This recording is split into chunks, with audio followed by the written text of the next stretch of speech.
안녕하세요. 말씀 묵상의 이광재 목사입니다. 예레미야서를 지금 계속 보고 있는데요. 제가 주일 오후에 드렸던 그 주요 핵심 메시지들, 예레미야서에서 흐르고 있는 중요한 주제 혹시 기억나십니까? 첫 번째는 슈브라는 동사였습니다. 돌아오라고 말씀하시는 하나님의 메시지죠. 또 하나의 또 중요한 은유적 표현을 저희들이 주일 오후에 같이 나눴습니다. 상처와 또 그 아픔과 또 거기에 하나님만이 유일하신 치유자가 되시고 회복자가 되실 수 있다. 구원자가 되실 수 있다라는 것에 대해서 같이 나누었습니다. 오늘 바로 그 두 가지 주요한 내용들이 또 계속 흐르고 있다는 것을 저희들이 확인하게 됩니다. 이 메시지는요, 시대를 초월한 하나님의 백성들에게 선포되는 놀라운 은혜의 메시지입니다. 오늘도 그 부분을 구체적으로 말씀하고 계시는데요. 오늘도 그 음성을 듣고 또 하나님 앞에서 저희들이 또 어떻게 어느 부분을 또 새롭게 개혁하며 또 오늘 하루를 살아가야 할지 또 하나님의 음성을 듣는 귀한 시간이 되기를 간절히 소망합니다. 제가 기도하고 시작하겠습니다.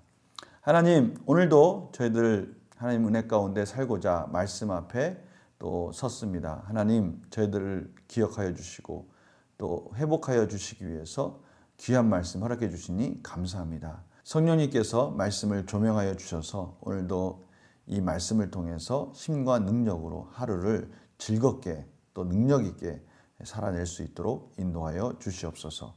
감사드리며 예수님의 이름으로 기도드립니다. 아멘. 제가 예레미야 6장 1절에서 15절 말씀을 봉독해 드리도록 하겠습니다. 베냐민 자손들아, 예루살렘 가운데로부터 피난하라. 드고아에서 나팔을 불고 베타케렘에서 깃발을 들라. 제왕과 큰 파멸이 북방에서 엿보아 오미니라.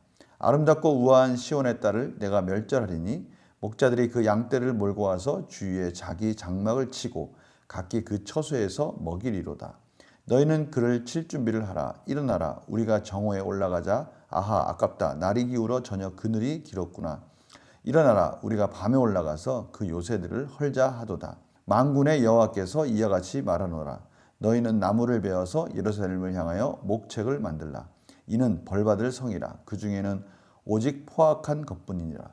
샘이 그물을 솟구쳐낸 같이 그가 그 악을 드러내니 폭력과 탈취가 거기에서 들리며 질병과 살상이 내 앞에 계속하느니라.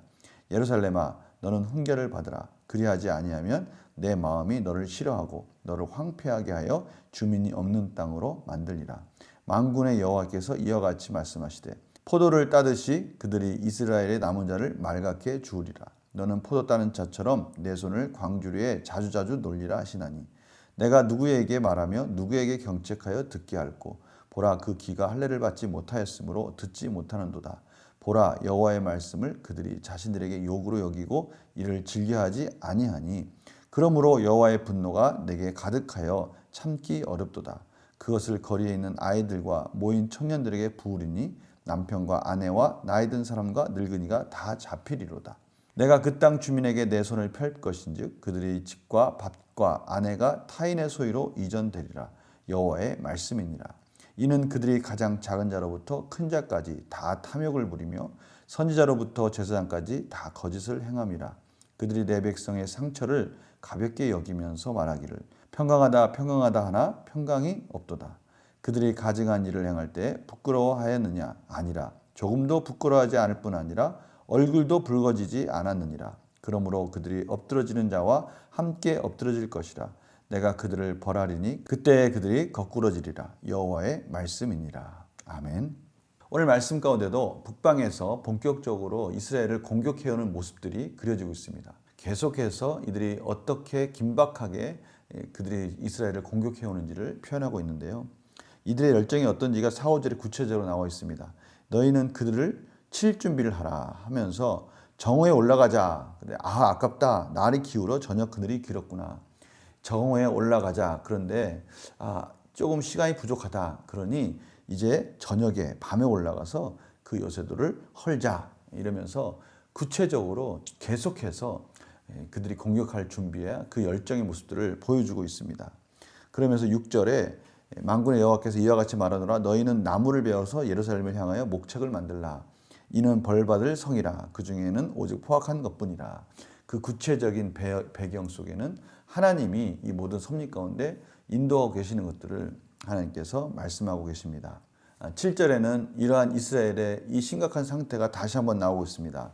샘이 그물을 솟구쳐낸 같이 그가 그 악을 드러내니 폭력과 탈취가 거기에서 들리며 질병과 살상이 내 앞에 계속하느니라. 폭력과 탈취가 계속해서 일어나고 있는 그 예루살렘 성의 그 안타까운 모습들, 그 죄악된 모습들이 드러나고 있습니다. 8절에는 그 이스라엘 백성들에게 다시 한번 기회를 주는 메시지가 나옵니다. 예루살렘아 너는 훈계를 받으라. 그리하지 아니하면 내 마음이 너를 싫어하고 너를 황폐하게 하여 주민이 없는 땅으로 만들리라. 훈계를 받으라. 오늘 말씀 가운데 그래도 기회를 주시는 하나님의 메시지입니다. 훈계를 받으라. 빨리 훈계를 받으라. 이 징계를 받는 그 날에 임박하고 있으니 빨리 훈계를 받으라 라고 말씀하시는 것이죠. 예레미야에게 하나님께서는 그 남은 자들을 또 구원하라고 말씀을 하시고 계십니다. 이스라엘의 남은 자를 맑게 주우리라. 너는 포도 따는 자처럼 내 손을 광주에서 자주자주 돌리라. 계속해서 남은 자들을 건져라 라고 말씀하시는데요. 안타깝게도 이 뒷부분에는 하나님께서 그 남은 자를 주우라고 말씀하시는 그 예레미야에게 주우라고 말씀하시는 그 내용이 소망이 없어 보이는 메시지가 이어집니다. 10절에 보니까요. 그 귀가 할례를 받지 못함으로 예레미야의 경고의 메시지를 듣지 못한다라고 말씀하십니다. 오히려 예레미야의 이 경고 메시지를 욕으로 여기고 즐겨하지 아니한다고 말하는 것이죠. 듣기 싫은 소리죠. 어떻게 보면 빨리 돌이키고 너희들 그렇게 살면 안 돼. 너희들 그렇게 살다가 큰일 난다라고 말을 하는 이 경고의 메시지가 때로는 잔소리같이 듣기 싫은 소리같이 들릴 수 있어요. 왜냐하면 지금 겉으로 볼 때는 아무렇지가 않거든요. 겉으로 볼 때는 그런 기미가 보이지 않거든요. 그러니까 이 하나님의 메시지에 대해서 귀를 기울이지 않는 겁니다. 그러한 상태가 어린아이로부터 나이든 늙은이까지라고 오늘 11절에 표현되어 있습니다. 아이들부터 늙은이가 다 잡힐 것이다. 아무도 그 경고의 메시지를 듣지 않는다는 것이죠. 13절에는 구체적으로 가장 작은 자부터 큰 자까지 다 탐욕을 부리고 있고요. 심지어 선지자, 제사장까지 다 거짓을 행한다고 표현하고 있습니다. 오늘 또 그 의학적인 용어가 나오지 않습니까? 그들이 내 백성의 상처를 가볍게 여기면서 평강하다 하나 평강이 없다라고 지적하고 있습니다. 상처가 났어요. 수술이 필요합니다. 치료가 필요해요. 그런데 괜찮다 하면서 치료하지 않는 겁니다. 이러한 상태를 다시 한번 하나님께서 말씀하고 계세요. 치유의 은혜가 지금 필요하고요. 그 치유의 은혜는 오직 하나님으로부터 오는 겁니다. 여호와 하나님만이 치유할 수 있는데요. 아프다고 하지를 않으니 이건 뭐 치유받을 가능성조차 없는 겁니다. 지금 이스라엘 백성들이 영적으로 많이 피폐되어져 있다는 것을 지금 말씀하고 계시는 것입니다. 이스라엘 백성들의 그러한 심각한 경고와 그것을 듣지 않는 상처가 났음에도 치료하지 않으려 하는 그들의 상태를 보여주면서 다시 한번 하나님의 징계가 아니면 회복될 수 없는 이스라엘 백성들의 심각한 상태를 마무리 짓고 있습니다. 문제를 풀어보면서 한번 또 저희들에게 주시는 메시지가 무엇인지를 듣도록 하겠습니다. 하나님께서는 예레미야를 통해 예루살렘에 어떤 경고를 하십니까? 8절입니다. 예루살렘아 너는 훈계를 받으라. 그리하지 아니하면 내 마음이 너를 싫어하고 너를 황폐하게 하여 주민이 없는 땅으로 만들리라. 한 번 더 기회를 줍니다. 아니요. 어떻게 보면 이 징계의 메시지 가운데 계속해서 기회를 주시지 않습니까? 너는 훈계를 받으라. 이 말 속에는 정말 제발 이 훈계를 받았으면 좋겠다. 그리하지 않으면 너는 망해 라고 지금 계속해서 말씀하시는 하나님의 메시지인 것이죠. 두 번째입니다. 선지자와 제사장이 행한 악은 무엇입니까? 13절 14절입니다. 탐욕을 부리고요. 가장 작은 자로부터 큰 자까지 다 욕심을 내고 있고요. 특히 선지자와 제사장들은 거짓을 선포하는 겁니다. 지금 아픈데 상처가 났는데 괜찮다 평강하다라고 말하는 거예요. 그런데 진정한 평강이 그들에게는 없다라고 말하는 것입니다. 하나님이 말씀하시는 평강, 진정한 샬롬은 뭡니까? 그냥 잠시 전쟁이 멈춘 상태가 아니에요. 잠시 휴전 상태가 아닌 겁니다. 완전한 원수들이 진멸된 온전한 완전한 영원한 평강을 말하는데요. 지금 그렇지 못한 상태에 있다는 것을 하나님께서 말씀하고 계시고요. 그들의 심각성을 말씀하고 있는데 이 선지자 제사장들은 괜찮다는 거예요.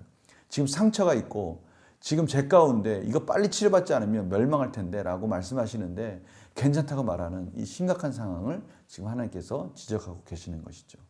연구와 묵상 질문 보겠습니다.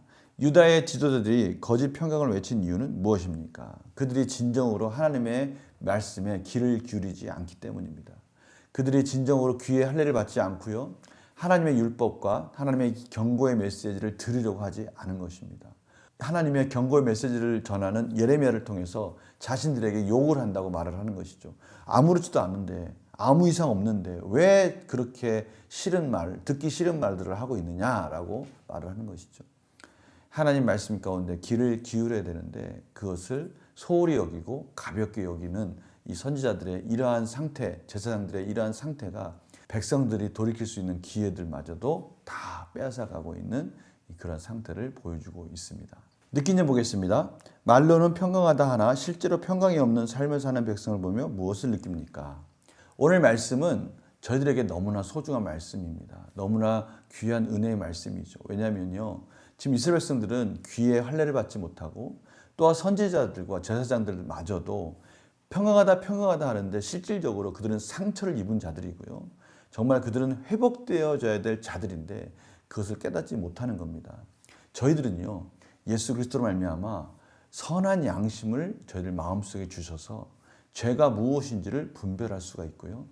이렇게 하나님의 말씀이 들렸을 때 이 말씀 속에서 어떻게 삶을 개혁할지를 깨닫게 되는 자들이 되었다는 것이 너무나 소중한 것이에요. 오늘 이스라엘 백성들의 이 말씀을 들을 때마다 저희는 소망의 메시지를 보게 되는 겁니다. 이스라엘 백성들의 이런 비참한 상황 속에서 그들이 깨닫지 못하는 우둔함을 보면서 우리 삶 속에 이런 우둔한 부분이 없나를 보는 거죠. 그러나 한편으로 보면은 충분히 그것을 돌이킬 수 있는 소망을 예수 그리스도 안에서 은혜 가운데 허락하셨다는 것을 또 깨닫게 됩니다. 저희들에게는요, 귀가 할례받지 못한 자같이 우둔한 자들이 아니라 선한 양식과 또 하나님의 성령님을 통해서 그것을 깨닫는 은혜를 주셨기 때문에 말씀 안에 돌이킬 수 있는 힘과 능력을 하나님께서 허락해 주셨다는 겁니다. 문제는 결단하는 마음인 거예요. 오늘 결단과 적용 볼까요? 하나님께서 주시는 평강이 아닌 세상의 방법으로 평강을 구했던 적은 언제입니까? 저희들은 바로 이 부분에 있어서도 놀라운 은혜를 경험하게 됩니다. 세상이 주는 평강은 참으로 부질없는 것이고 헛된 것이라는 것을 또 깨닫게 되는 거예요. 그래서 우리는 또 가만히 그 자리에 멈춰 있는 것이 아니라 이것은 부질없구나라는 것을 깨닫게 되는 거죠.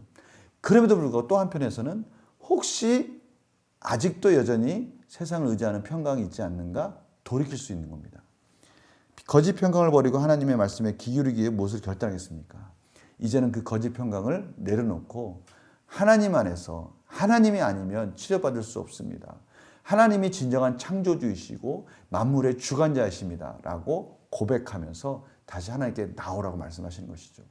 제가 주일 오후 예배 때 드렸던 말씀 기억나십니까? 저희들의 세 가지 기도의 방법, 기도의 원리. 첫 번째는 우리 공동체 모두의 죄를 회개해야 한다. 두 번째는 하나님의 의를 구해야 된다. 먼저 그의 나라와 의를 구해야 된다. 그 말은 이기적인 복이 아니라 정말 모두가 하나님의 나라가 온전히 회복되기를 원하는 그 기도의 지경을 넓혀야 된다. 그리고 마지막 세 번째는요, 이 모든 것의 진정한 주권자는 만물을 창조하신 하나님이시다라는 것을 깨닫고 선포하는 겁니다. 하나님만이 진정한 구원자이시고 치료자이시고 회복자이시다라는 것을 마음속으로 깨닫고 선포하는 것이죠. 저희들은 이 예레미야 선지자의 말씀을 들을 때마다 절망이 아니라 소망의 메시지로 들었으면 합니다. 이스라엘 백성들은 귀에 할례를 받지 못해서 그들이 그 예레미야의 간절한 외침 속에서도 돌이키지 못해서 결국 멸망의 길로 가고 있다면 저희들은 예수 그리스도로 말미암아 이 음성 가운데 끊임없이 저희들의 삶을 돌아볼 수 있는 은혜를 지금 주고 계시다라는 것으로 듣는 것이죠. 오늘 이 메시지 가운데 다시 한번 세상을 의지하는 삶이 아니라 하나님을 의지하는 삶으로 기도하며 회복되어지는 오늘 하루가 되기를 간절히 축원합니다. 제가 기도하고 마치겠습니다. 하나님, 오늘 이 이스라엘을 향한 절망의 메시지는 저희들에게는 소망의 메시지로 바꾸어 들을 수 있습니다. 왜냐하면 우리 안엔 예수 그리스도의 은혜가 있고 성령님이 계시기 때문입니다. 결단하게 하여 주시옵소서. 은혜를 주셔서 저희들이 결단하는 믿음으로 승리케 하여 주시옵소서. 감사드리며 예수님의 이름으로 기도드립니다. 아멘. 오늘 하루 이 소망의 메시지를 통해서 결단하는 하루, 개혁되는 하루가 되시기를 간절히 축원합니다. 내일 또 뵙겠습니다. 안녕히 계세요.